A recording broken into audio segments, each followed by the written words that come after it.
Tell us about the Gatwick deal. I understand it's not yet fully complete and you can't spell out all the plans, but I think most people out there looking in tonight, particularly those who have flown from Gatwick, will say, well, what does it mean for us, the customers? What benefits will we get? Obviously, what we hope to do is to work with the airlines to make sure that we, over a period of time, significantly improve the travel experience at Gatwick. If you look at what we've done at City Airport, in the 3 years we've owned it, we have taken on-time performance up from 65% to 85%. So it's actually now the most punctual airport in London. We've reduced average delays from 16 minutes to 7 minutes.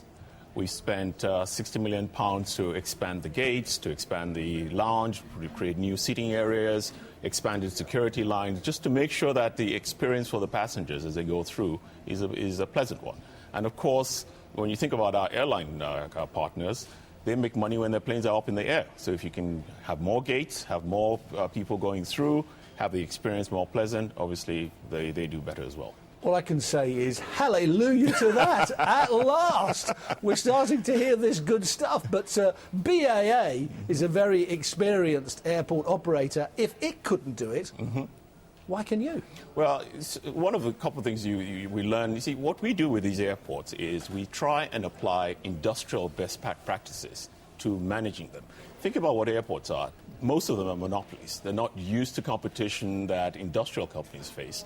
And so we have a team of industrial people, who work for companies like General Electric, who come in and apply all of the processes that you have to apply when you run a factory or you run a manufacturing plant to try and improve the operations of these airports.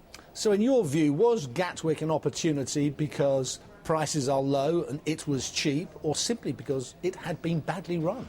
Well, we think it's a little bit of both. We think the price we paid was a fair one, and we also think the opportunity to substantially improve the passenger experience and make Gatwick a truly first-class experience is one that's very attractive.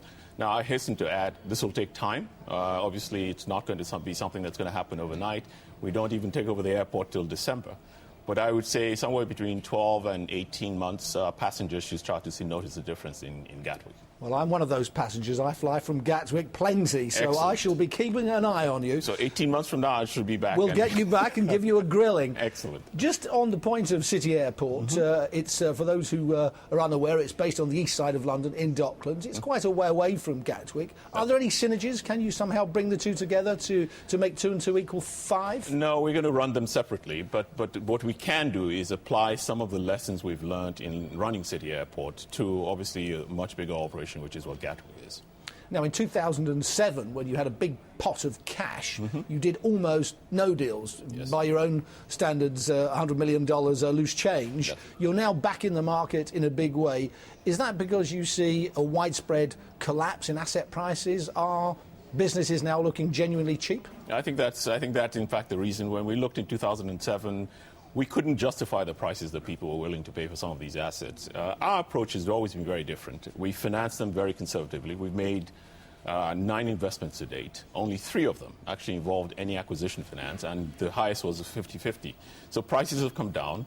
We think valuations are much more rational. We had a substantial amount of capital available to invest, and in fact, this year to date, we've invested, well over $1.5 billion and expect to continue to do so. Now, your company does business all over the world. We're very keen to know in this country, how are we in Britain really faring? There was a hot debate in Parliament today. One side saying, no, we are terribly placed. Others are saying, no, we are well placed to do it. The government, of course, is trying to pump up its own position.